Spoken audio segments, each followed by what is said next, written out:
Anak sering ngorok saat tidur, waspada amandel membesar.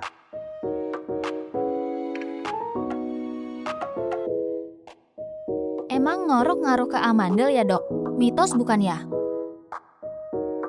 Halo, saya Dr. Fahri, spesialis THT BKL di Rumah Sakit Siloam Sentosa, Bekasi. Amandel atau tonsil sebenarnya berfungsi sebagai pertahanan tubuh dari infeksi, terutama infeksi di daerah sekitar tenggorokan, kepala, dan leher. Namun, jika sering meradang, dapat menyebabkan nyeri menelan, demam berulang, bau mulut, hingga gangguan tidur. Sayangnya, banyak yang menganggap hal ini biasa, padahal bila dibiarkan, dapat mengganggu aktivitas sehari-hari.